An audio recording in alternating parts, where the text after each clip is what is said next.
Hola, sí, buenas noches a todos. Estamos comenzando el séptimo Ateneo mensual de la Sociedad Argentina de Superficie Ocular. Es un placer para mí dirigirlo y presentar a tan destacados especialistas.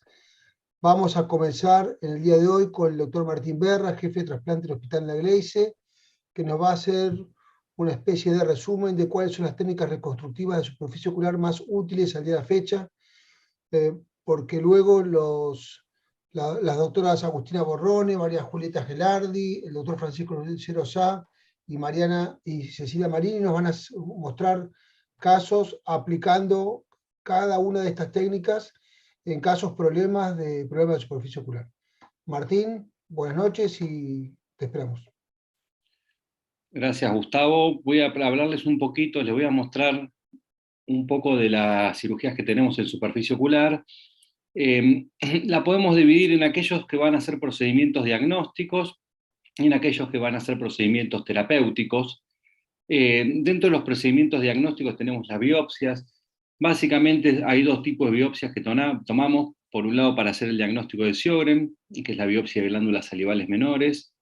Como ven acá, sacamos los pequeños acinos que salen y los mandamos a anatomía patológica para hacer el diagnóstico de Sjögren, es el gol estándar, los reservamos solo para aquellos que no habramos podido hacer el diagnóstico con serología.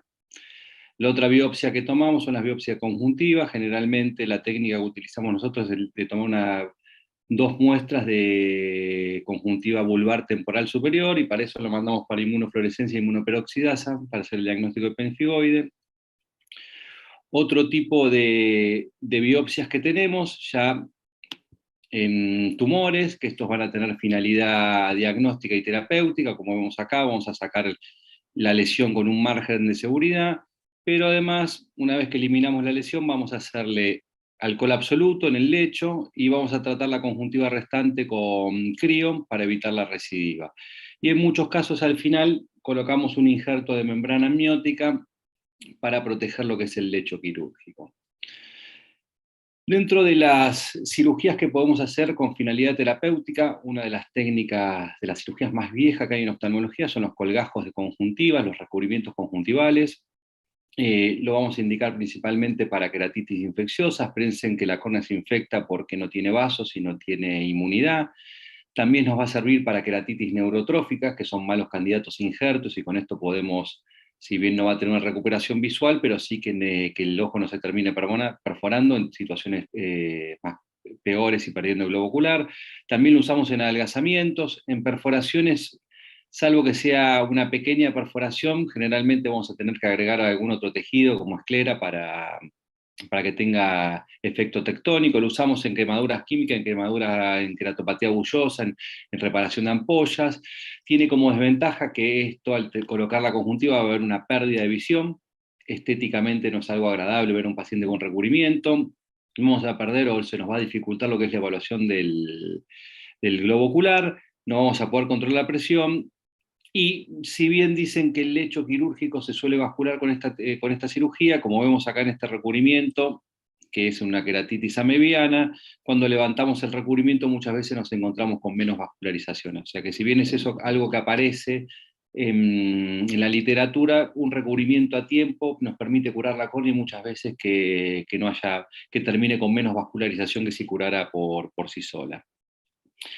Otra de las herramientas que tenemos para tratar la superficie ocular son los injertos de membrana amniótica, que pueden ser, como vemos acá, la que es criopreservada, o podemos usar la liofilizada, y la vamos a usar en diferentes patologías. En algún punto, y acá empezamos a que para cada paciente vamos a tener una elección personalizada, las indicaciones de membrana se parecen mucho a las de recubrimientos: úlceras persistentes, queratitis neurotrófica, como vemos acá, queratopatías bullosas, para tratar el dolor. Y acá empieza a cambiar un poco. Por ahí un paciente que tiene pronóstico visual y está a la espera de un injerto de córnea, le vamos a hacer, en Argentina, que tiene mucho tiempo de demora, le podemos hacer un injerto de membrana para mejorar el lecho quirúrgico y tratar el dolor.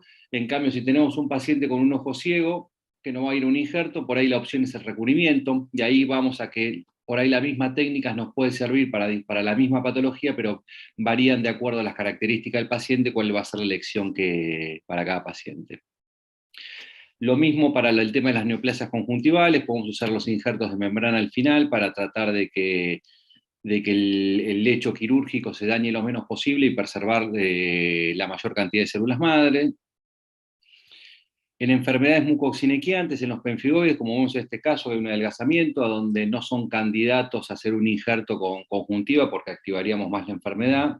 Podemos hacer injertos de membrana amniótica tratando de recuperar el espesor de la córnea mientras esperamos que el tratamiento sistémico haga efecto. Otro grupo que no voy a entrar mucho, pues la doctora Borrone nos va a hablar de esto, van a hablar varios, el doctor Lucero Sá también, lo que es la insuficiencia lumbar, pero básicamente en estos pacientes tenemos diferentes opciones de tratamiento.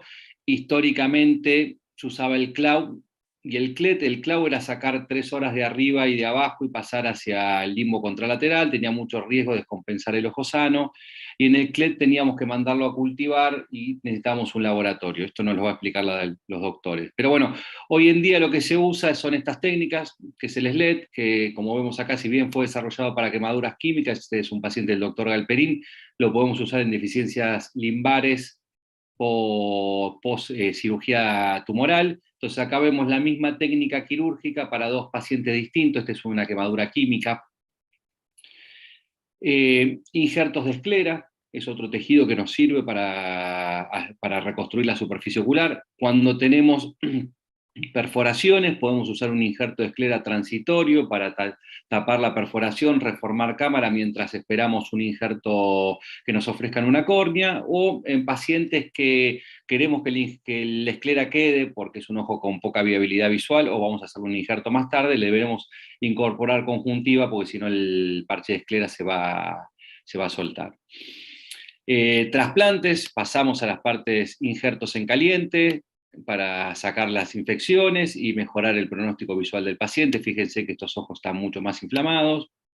O, como vemos acá, injertos tesosundal para eliminar lo que son las cicatrices y ya con finalidad de recuperación visual, o sea, con misma cirugía con diferente finalidad. Y por último también tenemos, este es un caso, una escleritis necrotizante, acá vamos a ver injerto de varios tejidos. Esclera primero, para arreglar el defecto de la escleritis, lo suturamos, como vemos acá, que es una técnica que está descrita. Después le vamos a poner varias capas de membrana. Y por último, para que todo esto se incorpore al ojo, le vamos a tener que hacer el injerto de conjuntiva. Entonces, como vemos, hay un montón de cirugías y técnicas quirúrgicas para un montón de patologías, y muchas veces podemos usar para una misma patología la misma técnica, o nos puede cambiar de acuerdo a las características del paciente. Entonces, de todas estas opciones, vamos a tener que evaluar a cada uno y hacer un tratamiento personalizado. Y la idea a partir de ahora es que, con los casos que van a ir presentando los diferentes disertantes, empezar a ver qué opciones terapéuticas de todas las que tenemos nos va a servir para cada paciente. Así que bueno, eso fue un resumencito de las diferentes técnicas quirúrgicas que tenemos. Hay muchas más, pero bueno, si uno empieza a hablar de todas las técnicas, no terminaríamos en todo el Ateneo. Así que bueno, nada, eso era lo que yo le quería mostrar antes de que empiecen a presentar los casos. Martín, excelente resumen de las técnicas que vamos a ir mostrando. La mayoría de ellas van a ser desarrolladas por los oradores. No olviden que cada paciente requiere un enfoque personalizado, y lo que primero mostró él, tanto la biopsia de conjuntiva como la biopsia de glándulas salivares menores, no debe ser soslayado, ya que hay 2 enfermedades muy importantes que requieren tratamiento sistémico, como el pemfigoide ocular cicatrizal y el síndrome de Sjögren, que si no se sospechan y no se confirman, los pacientes tienen un pronóstico visual muy sombrío. Bueno, vamos a comenzar con la doctora Agustina Borrone, especialista en córnea y superficie ocular, jefa de trasplante del Hospital Pirovano, con amplia experiencia en patología compleja de superficie ocular, se ha formado en nuestro país y en el exterior. Es un placer tenerla como disertante. Agustina, tu caso, por favor, que creo que tiene que ver con un paciente pediátrico de insuficiencia lumbar.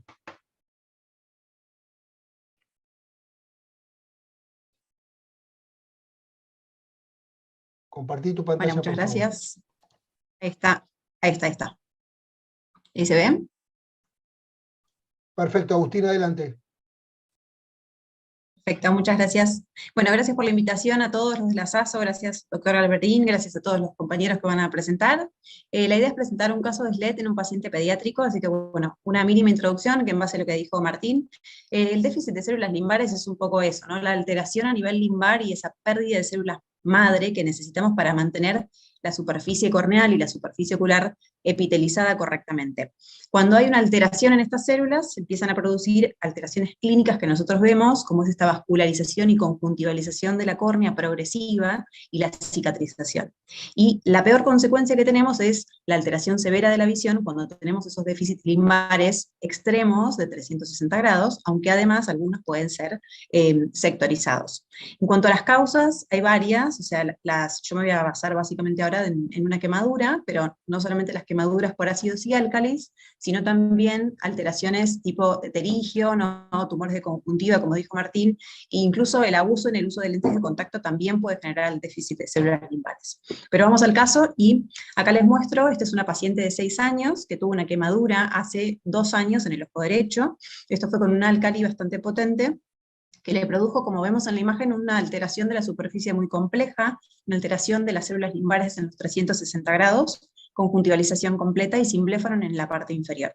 La visión, la huesa visual en este ojo era de luz con proyección, y por suerte el otro ojo, siendo una quemadura unilateral, estaba perfectamente normal, con todas las estructuras transparentes, retina aplicada y visión 20/20.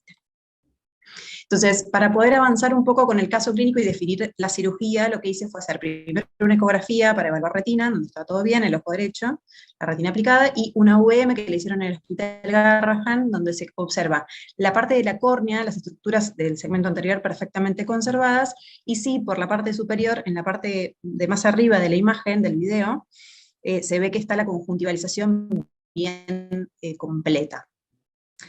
Entonces,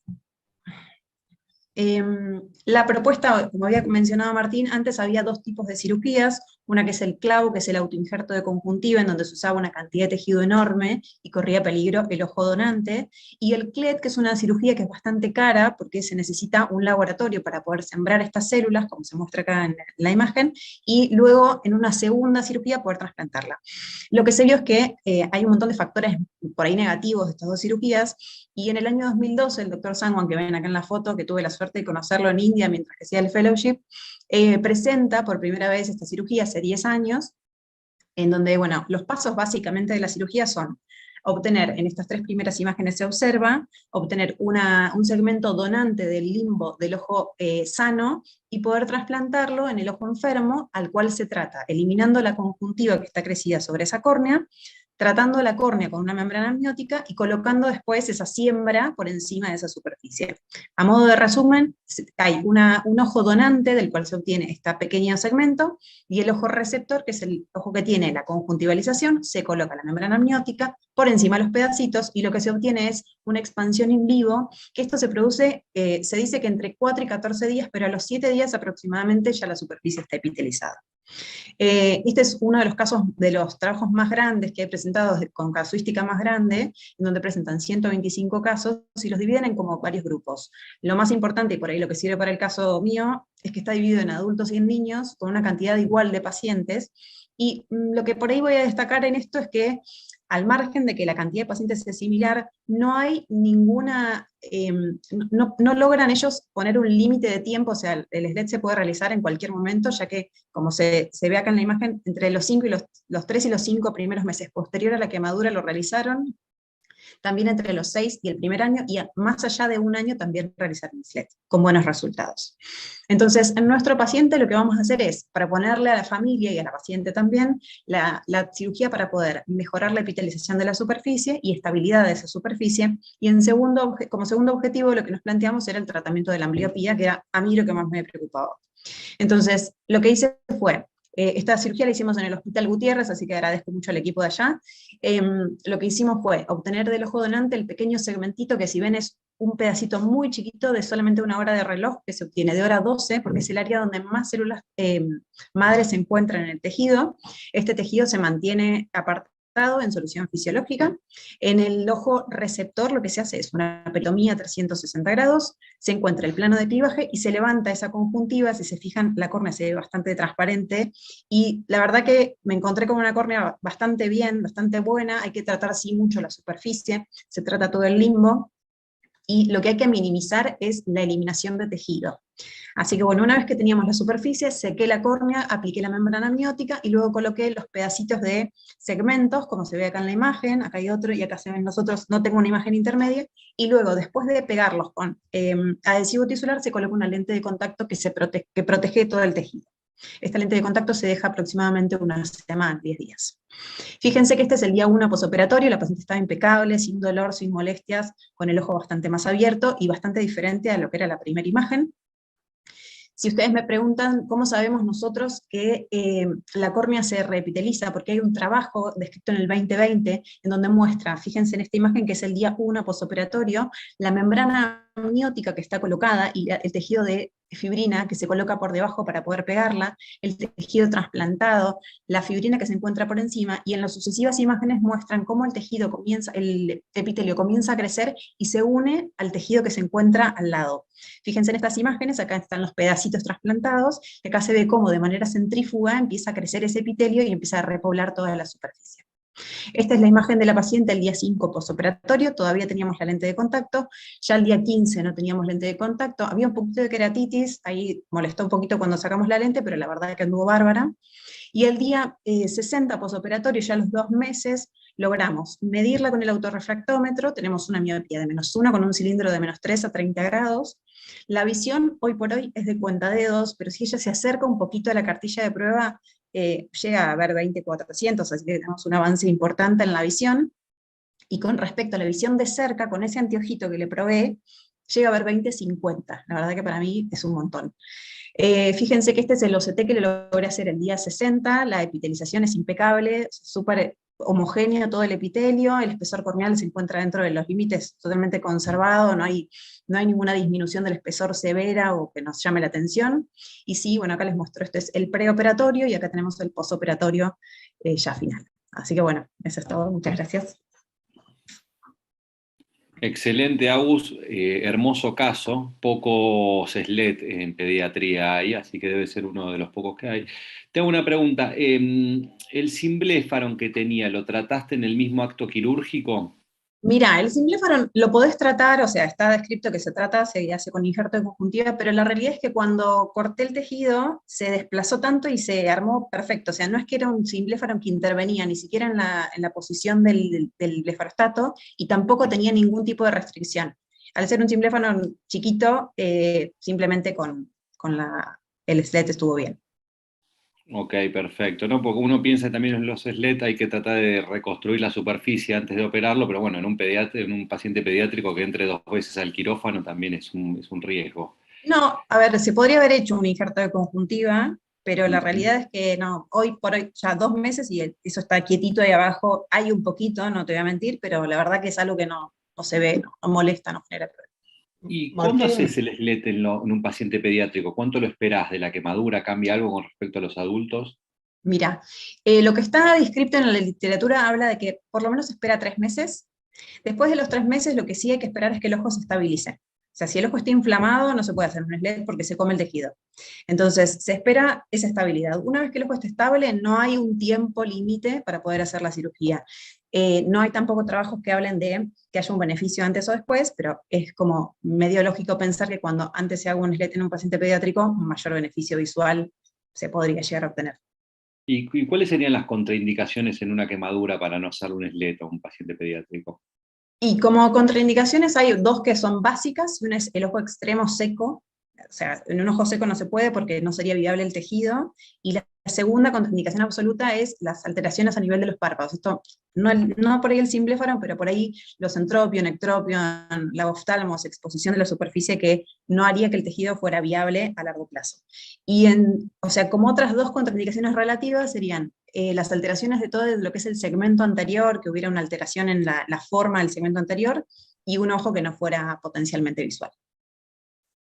Martín, es importante notar que para quienes no lo hacen y quizás lo tienen que controlar, un paciente que fue sometido a SLED que el resultado favorable demora unos meses en verse, que al principio pareciera que no cambió nada y recién a partir del tercer o cuarto mes se nota que estas células germinales que ha sido implantado es como que empiezan a funcionar.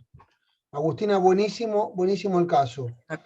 Bueno. Vamos a continuar con la doctora Gelardi, Julieta, que es becaria del Servicio de Trasplante del Hospital La Gleize, con su caso de reconstrucción total, que el título parece bastante impactante, así que queremos ver a ver qué es lo que nos va a mostrar.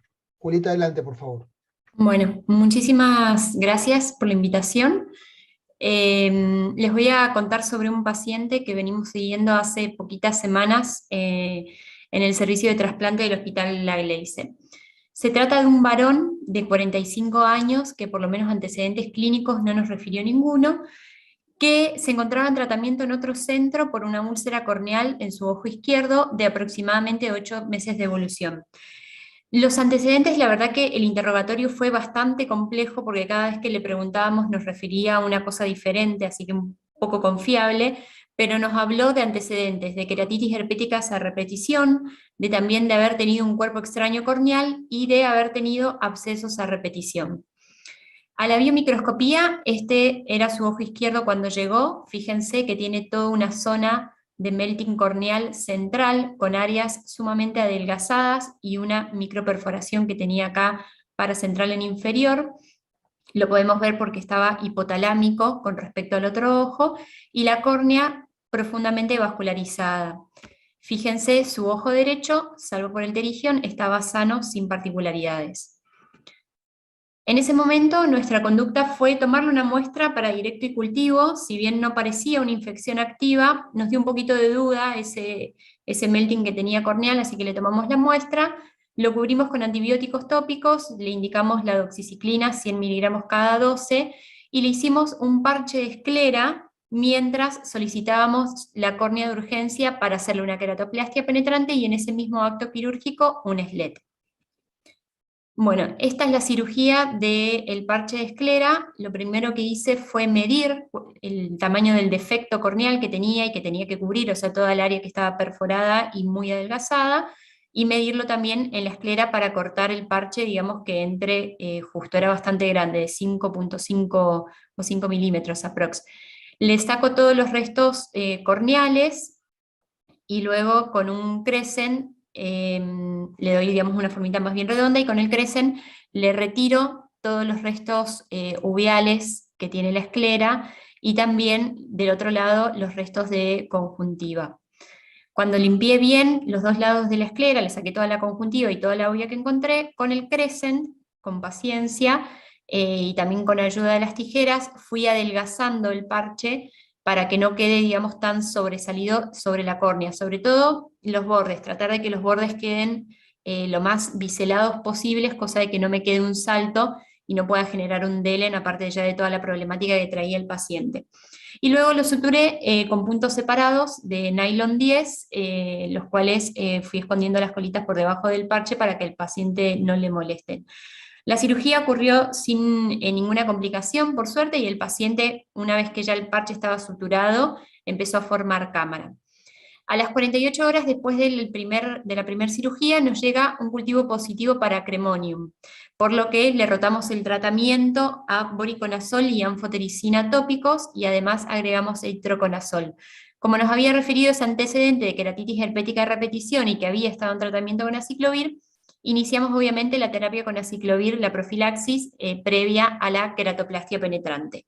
Al día siguiente, por suerte, ya teníamos la córnea, así que le hicimos la cirugía en conjunto con el doctor Berra. Fíjense que cuando levantamos el parche de esclera, ya la córnea estaba bastante abscedada, tenía bien el aspecto micótico.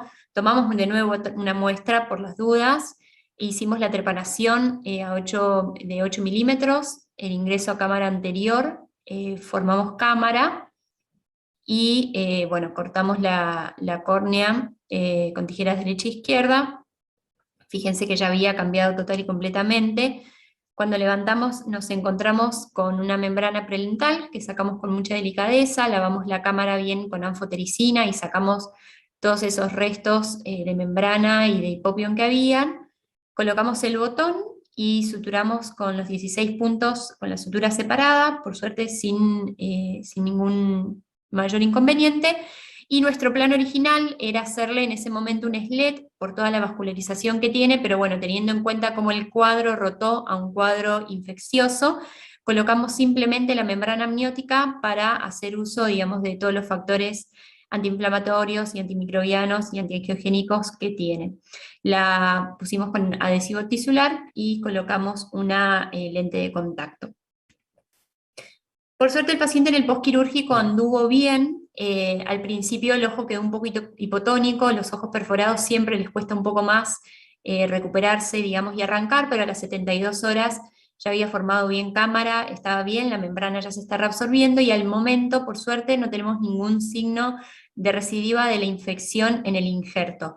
Obviamente continúa con el tratamiento antifúngico, con colirios fortificados de boriquionazol y anfotericina, está con el itraconazol, la doxiciclina y con la profilaxis de la ciclovir. Con respecto a lo que son las queratitis por acremonium, lo cierto es que no hay muchos casos reportados en la bibliografía a nivel mundial, si bien es una patología que cada tanto se ve. Se trata de un hongo filamentoso que está presente principalmente en plantas y tierra, y si bien no hay una terapia estandarizada, sí está reportado de que el voriconazol, la anfotericina, la natamicina y el itraconazol tienen buena respuesta. Por último, a modo de conclusión, con respecto a este caso, me parece muy importante recalcar de que la toma para la muestra de directo y cultivo nunca está de más, y que el parche de esclera es una herramienta útil para, digamos, esperar, digamos, a la córnea para poder hacer el injerto, que sería el tratamiento ya definitivo. Muchísimas gracias. Buenísimo el caso, Julieta, buenísimo, y resaltar, como vos dijiste, que el parche esclera es una herramienta sumamente útil al momento de recibir un paciente con una perforación para poder formar cámara y esperarlo con muchas mejores chances a un trasplante con finalidades ópticas. Y también pensando, Juli, que si uno no tuviera acceso a un equipo de trasplante, no vaya a esperar una córnea, ¿qué opción terapéutica tendrías? O sea, ¿cómo lo podrías tratar a este paciente? Y le haría el parche de esclera también, porque se necesita, digamos, un soporte tectónico, pero lo recubriría con conjuntiva para que la esclera aguante. Ese es Y un de dato esa manera, importante. igual. Sí. Es un dato importante, que si uno quiere que la esclera se incorpore al ojo, la tiene que recubrir con conjuntiva. Si lo va a hacer de manera transitoria, le puede poner el parche de esclera, los puntos se van a ir aflojando. Juli, si bien nos dijiste que el caso viene bien, sin reactivación, ¿en qué momento cantás victoria? ¿En qué momento del tratamiento con los antimicóticos vas a cantar victoria en este caso? Y yo creo que por lo menos 3 meses tenemos que esperar, de hacer de por lo menos 12 semanas, hacer la terapia antifúngica y esperar o sea, que el ojo esté tranquilo y que no haya ningún signo de recidiva. Y bueno, ya a partir de ese momento empezar a planear, si en un segundo momento poder hacerle el SLET, porque toda la vascularización que tiene el limbo, la verdad que es muy importante, para tratar, digamos, de conservar la queratoplastia que le hicimos el mayor tiempo posible. Martín, discúlpame, yo quería hacer notar también que si bien la membrana amniótica tiene una amplia lista de indicaciones, no es útil como tectónica para utilizarlo junto con la esclera. No tiene capacidad antiinflamatoria y antiangiogénica como Julieta nos mencionó, pero la esclera va solita a la espera de un trasplante con finalidad óptica o con conjuntiva, no con membrana amniótica. Y lo otro de destacar, si bien hay reportes o hay trabajos que hablan de que la membrana tiene cierto efecto antimicrobiano, la verdad que en este caso se usó pensando en cuidar el limbo y que repitelice, ¿no? O sea, con cuidar lo que es la superficie, no por su efecto antimicrobiano. Por ahí, si uno piensa hacer un injerto en un paciente infectado con una queratoplastia en caliente, no va a usar membrana. Bueno, vamos, gracias Julieta, muy bueno el caso. A ustedes, muchas Vamos gracias. a continuar con la doctora Marini, jefa de trasplante del Hospital del Cruce, y el título de su presentación es Interconsulta por conjuntivitis crónica. A ver, Ceci, avance. Hola, buenas noches a todos. ¿Cómo están? Gracias por la invitación, gracias a todos. Y bueno, les cuento un caso que nos mandaron al HOSPI justamente por una conjuntivitis crónica, para una segunda opinión. Es una paciente de 65 años, hipertensa, que niega alergias, pero que ya empezamos con una miopía degenerativa de -24, -17 referida por ella, con usuaria de lente de contacto de más de 50 años, usuaria de brivonidina, probablemente ya no refiere glaucoma, pero sabemos que muchas veces utilizamos esto de forma profiláctica, o sea que ya tenemos que estar pensando, antes de empezar, que el estado del limbo probablemente sea complicado, así como el estado de la superficie. La agudeza visual, ojo derecho, regular proyección luminosa y movimiento de manos. Cuando le evaluamos ojo derecho, tenemos una neovascularización completa, como pueden ver, con un sector central de DC-metocele, melting asociado activo. Ojo, si podemos ver, estas fotos son del cuadro ya más tranqui, porque en el momento que la llevamos no le saqué fotos, pero así que imagínense cómo estaba, donde el ectropion era muy evidente, con un cimbléfaro nasal. O sea que estaríamos dentro de las mucosinequiantes en un Foster 4. Ojo izquierdo, tenemos también una neovascularización completa con un adelgazamiento central, donde podemos ver una disfunción de glándulas de meiomio muy severa, ausencia de puntos lagrimales y inicio de fibrosis y de también unas adherencias de conjuntiva vulvar y tarsal dentro de todos estos cuadros de mucosinequiantes. Entonces, ¿qué le pedimos a la señora? Que por favor se saque el barbijo. Y entonces, asociado a este cuadro digamos, de mucosinequiantes, neovascularización, tenemos un cuadro netamente activo de rosácea cutánea. Entonces, en estos cuadros de pemfigoides versus pseudopemfigoides o combinación de ambos, al recibir a la paciente tenía un laboratorio basal normal prequirúrgico, iniciamos doxiciclina 100 miligramos cada 12, y a las 72 horas realizamos una biopsia de conjuntiva para descartar, para ver si teníamos asociado o no inmunofluorescencia con un pemfigoide real. En ese momento se colocó también una membrana amniótica liofilizada adherida a superficie, no con objetivos tectónicos porque el ojo todavía no estaba perforado, sino simplemente antiinflamatorio, y iniciamos pulsos de corticoides, con después un plan de descenso progresivo. Fue tratado como un pemfigoide, aunque sea un pseudopemfigoide, que es un poco la indicación. Cuando logramos tener la anatomía patológica, la inmunofluorescencia fue negativa, cosa que también podemos saber que puede ser presente en un pemfigoide real, pero que tenía cuadros característicos en la anatomía patológica que podrían ser compatibles con el cuadro clínico de rosácea. Interpretado esto como una neovascularización o un pseudopemfigoide secundaria rosácea, empezamos a darle tiempo porque queríamos, mientras no se perforara, que llegara con un perfil inmunológico mejor a la cirugía. Cuando logramos llegar a una dosis de metprednisona de 10, el ojo se perforó. Obviamente teníamos un reumatológico NI, con algunas cosas positivas borderline, pero un eritro relativamente para estos cuadros normal, así que seguimos pensando en la parte sistémica, con corticoides a nivel de dosis antiinflamatorias y indicamos trasplante de urgencia. Enseguida tuvimos a las 24 horas la córnea, así que no tuvimos grandes problemas con eso, pero ya llegamos con un ojo en mejor estado que al día que lo recibimos. Era un ojo que ya estaba menor hiperémico, el ectropion nos dejaba trabajar mejor, ahí hicimos un trasplante como hacemos habitualmente. Yo generalmente termino haciendo mucha cosa a mano alzada, como pudieron ver recién, con trépanos manuales en estos casos.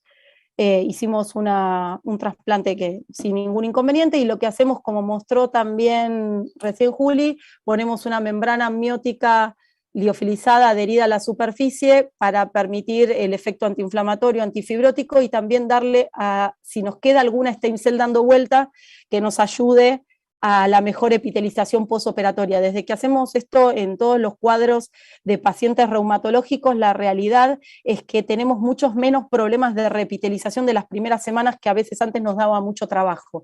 Esto, ven, es en el postoperatorio inmediato, 48 horas después, las membranas en estos casos se reabsorben muy rápido, pero en general suelen tener muy buenos resultados.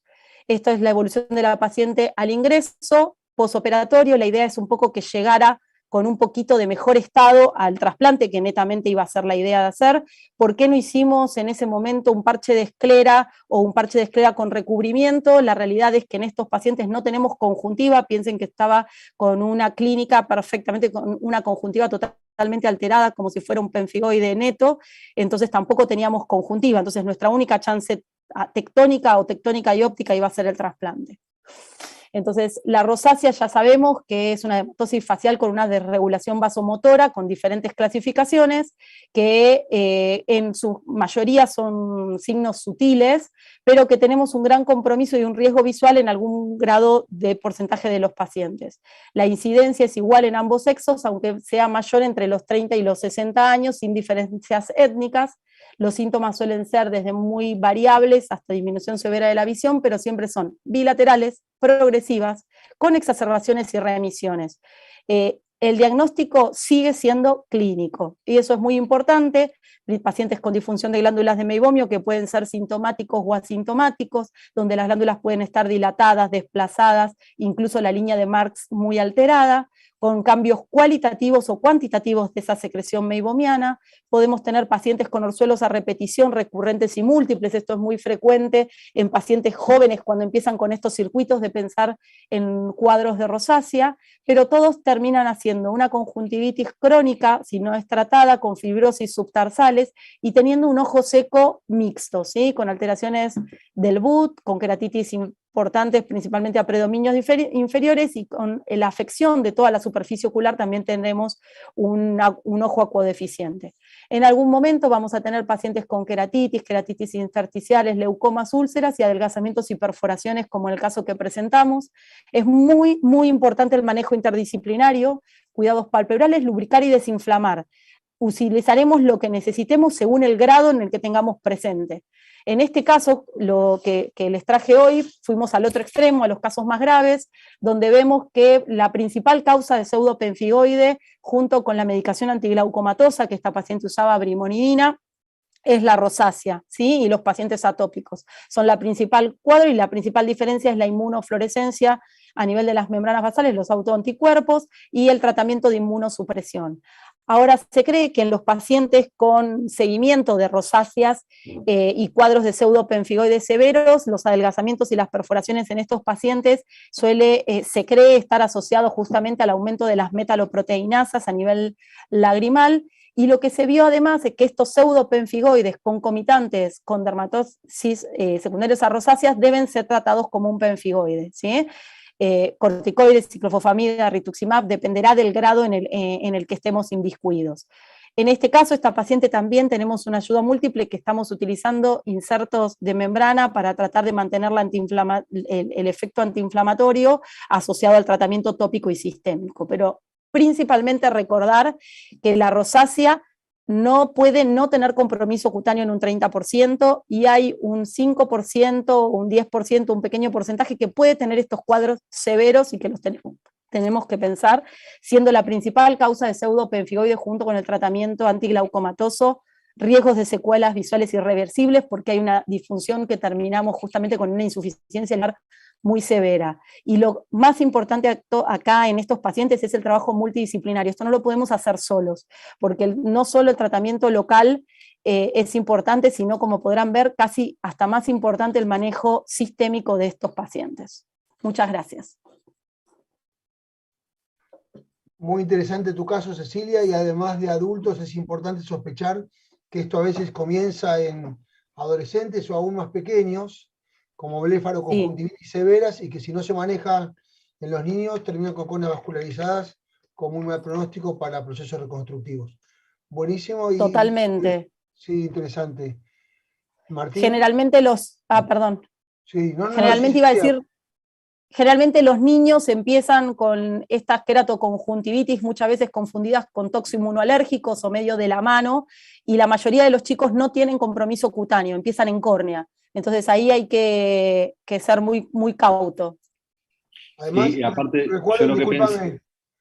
recuerden que no existe ninguna prueba diagnóstica específica para rosácea, y que el diagnóstico es la sospecha nuestra, la sospecha del dermatólogo, porque a veces comienza como ocular solamente, entonces es una disyuntiva cómo manejarlo. Pero bueno, tengan en cuenta que de disfunciones de glándulas de meibomio severas, con cuadros dermatológicos perioculares, deben ser sospechados como rosácea. ¿Sí, Martín? No, yo quería agregar que si bien el caso de Ceci es una cirugía heroica que uno está haciendo en un paciente que tiene una ceguera que es bilateral, la realidad es que la mayoría de estos injertos van a terminar fracasando por el limbo, A la larga se Exacto. van a terminar vascularizando y no son buenos casos a realizarle un SLED porque es patología bilateral.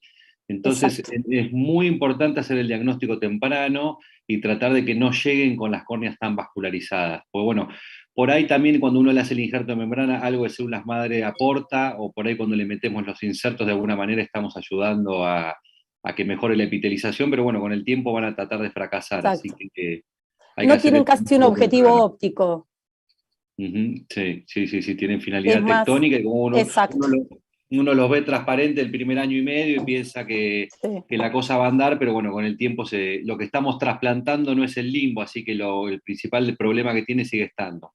De hecho, Sí, yo por ahí, explicarle que probablemente sea uno de los tratamientos quirúrgicos que va a recibir a lo largo de su vida hasta conseguir algún mejoramiento óptico. sí, yo por ahí una de las cosas que quería recalcar, que por ahí no sé si fui clara, es el hecho de que también está bueno llegar con las mejores condiciones posibles a la cirugía. Sí. Entonces, apagar un poco el cuadro antes de ingresar, si el cuadro nos lo permite, nos permite, a pesar, aún en el tectónico, ¿no? Porque muchas veces nos pasa que si en caliente los tectónicos también pueden a veces tener problemas de unión en la junction, córneas que no epitelizan, entonces me parece que está bueno también tener en cuenta si podemos saber un poquito de qué se trata y apagar un poco el cuadro, enfriar, por decirlo de alguna manera, más allá de que el objetivo sea tectónico, es más sano para la superficie ocular.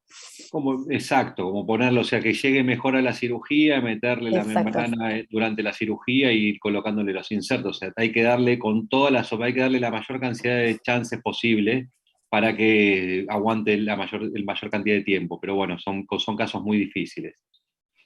Bueno, vamos a continuar, venimos muy bien.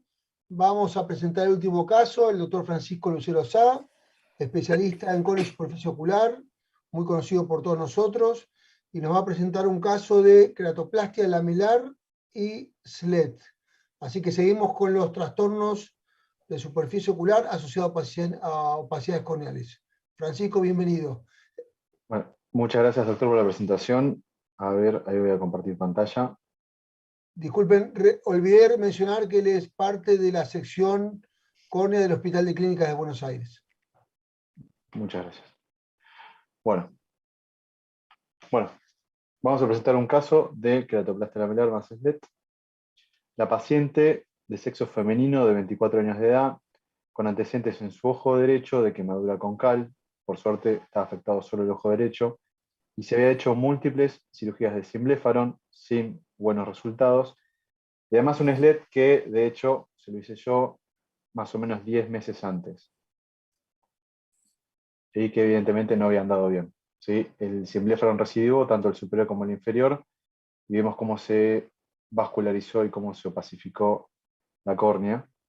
Y al corte lo que vemos es una córnea muy, muy adelgazada. No sé si llevar bien en la foto, pero quedarían, con suerte, 100 micras. Entonces, lo que pensamos fue repetir el SLED, porque se puede hacer más de una vez, y además agregarle tejido, hacerle un trasplante, en lo posible lamelar anterior y no penetrante. Bueno, esto no me voy a detener mucho, ya lo dijo la doctora Borrone, ¿sí? La técnica descrita por Sangwan del SLED, donde tomamos el limbo del ojo sano y lo implantamos en el ojo enfermo. Acá sí lo que también publicado por el mismo Sangwan, que la falla del SLED está asociada con la presencia de cimbléfaro antes de la cirugía adherida a la córnea, y combinarlo con queratoplastia penetrante. También nosotros el cimbléfaro como ya tenía múltiples cirugías de cimbléfaro y no habían dado bien ninguna, decidimos dejarlo y tratarlo en la misma cirugía. Y en lugar de hacerle un trasplante penetrante, hacerle un trasplante lamelar. Y también este artículo donde se ven un poco las indicaciones, un poco la técnica y los resultados, lo que vemos es que, bueno, pacientes con un SLED previo pueden llegar a tener buen resultado, ¿sí? Pero ya cuando tienen múltiples cirugías, ya el pronóstico va de moderado a pobre, lo mismo que si tienen el cimbléfaro de grado 3, o si tienen una córnea de menos de 200 micras o una especificación moderada, todo como era nuestro caso, la verdad que tenía mal pronóstico. Bueno, a pesar de eso decidimos hacer la cirugía. lo que hacemos primero es liberar el cimbléfaro inferior. Vamos divulsionando el tejido. Acá liberamos el cimbléfaro superior. Todo un tejido muy fibrótico, porque además de la quemadura ya tenía un SLED previo, ¿sí? La verdad que bueno, antes de hacerse el primer SLED el ojo estaba mucho peor. Con el primer SLED mejoró, pero bueno, no llegó a resolver del todo. Vamos con mucho cuidado con la tijera. Ahí ya empezamos a ver estructuras del segmento anterior, empezamos a ver un poco ya la pupila y el iris. Y vamos con mucho cuidado porque había muy poco tejido, ¿sí? Decidimos no ir más que esto. Cauterizamos, empezamos con el trasplante. Trepanamos la córnea donante 9.50. Lo que hacemos es también ajustar mucho los puntos para que después no se aflojen y le damos más de 16 puntos. Sacamos el epitelio y empezamos con el SLED. Ponemos los adhesivos tisulares y la membrana amniótica. Nosotros no solemos usar la membrana amniótica liofilizada en el hospital, usamos como la manda el garraja. Bueno, ahora vamos al ojo sano. Vemos en hora 12 el SLED previo. Y acá le hacemos una nueva toma de aproximadamente 2 milímetros. Vamos con mucho cuidado, esa córnea clara. Ahí recorto un poco el exceso de conjuntiva. Y con el Crescent termino de tomar el tejido. Y lo que a mí me parece muy difícil es recortar 2 milímetros en 8 porciones. La verdad que esta parte me cuesta bastante. Pero bueno, ahí lo logramos, ponemos adhesivo tisular. Liberamos excedentes de adhesivo y ponemos la lente de contacto. Y también ponemos lente de contacto en el ojo sano. Bueno, el posquirúrgico día 1, le pusimos una lente de ILI también, para prevenir la formación de cimbléfaro. Vemos los injertos, lo vemos bien. Y lo que empezamos fue con acetato de prednisolona cada 2 horas, moxifloxacina cada 4, y decidimos inmunosuprimirla con corticoides vía oral 40 miligramos por día, todo en trabajo en conjunto con inmunología. Acá no le saco una foto, pero tiene una pseudocámara muy importante, mucho edema en el injerto. Al día 10 ya la pseudocámara se había resuelto, se empezaba a transparentar un poquito la córnea. Seguimos con la lente de ILI. Ya al día 28 lo vemos más transparente, vemos un resto de emo en la entrecara, ¿sí? Pero lo que a mí más me importó, por el corte lo vemos mejor también, pero es esto, ¿sí? Que ya estamos viendo epitelio sano. Está creciendo el epitelio, porque ese epitelio que está ahí no puede venir de otro lado que no sea del SLED que hicimos. Entonces acá le agregué plasma rico en plaquetas como para favorecer el crecimiento de ese epitelio. Bueno, el día 35 lo vemos también, bastante parecido en su transparencia, pero completamente epitelizado. Sí, muy pocos días, con 3-4 días de plasma rico en plaquetas ya epitelizó completamente. Esto es esta semana, es un caso muy reciente, todavía no está totalmente terminado. Acá lo vemos al corte también muy bien. El emo también se ve que se va resolviendo, el emo en la entrecara. Y también lo vemos que sigue completamente epitelizado. Así que bueno, viene muy bien el caso, esperemos que siga así. Todavía no me animo a sacarle la lente de ILI. Me da miedo que se vuelva a hacer el cimbléfaro, no sé qué van a opinar los demás, pero bueno, le saqué la lente de contacto, vamos a ver cómo sigue ese epitelio. Y sigue con el plasma rico y sigue con la inmunosupresión. La idea es cambiarlo por bajarle los corticoides y darle metotrexato. Muchas gracias. Francisco, buenísimo tu caso, un par de comentarios. El primero, que en general el lente ILI nosotros dejamos mientras el paciente lo tolere todo el tiempo que se pueda.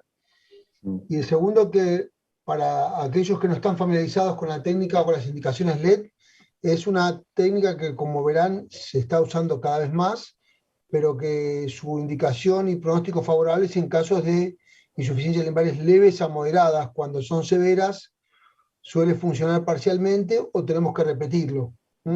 Y que a veces que quede un estado mejor del que estaba antes es un éxito, porque es muy difícil manejar insuficiencias lumbares tan severas, sobre todo combinadas con fibrosis conjuntivales. Buenísimo. Martín, ¿alguna pregunta? Claro. Y para resaltar un poquito, si bien se desprende la clase, ¿por qué un lamelar y no un penetrante, Francisco? Sí, un lamelar, bueno, porque tiene menos chances de rechazo, porque por ahí hacerle un penetrante también se agregarle un poco de morbilidad a esta paciente. Tratamos de hacer una cirugía reconstructiva, ¿sí? Y bueno, por esas razones elegimos el lamelar. Y parece interesante esto de utilizar los factores biológicos, ¿no? Los suplementos biológicos que tenemos, tanto el suero como el plasma rico, o las insertos de membrana, para tratar de estimular el epitelio. ¿Utilizás plasma en vez de suero por algo en particular? Sí, en general antes se usaba mucho suero, ahora empecé a usar más plasma, y lo que tiene plasma es que tiene más factores epiteliotróficos. Ayuda más a que crezca el epitelio. Y la verdad que está resultando muy bueno el plasma.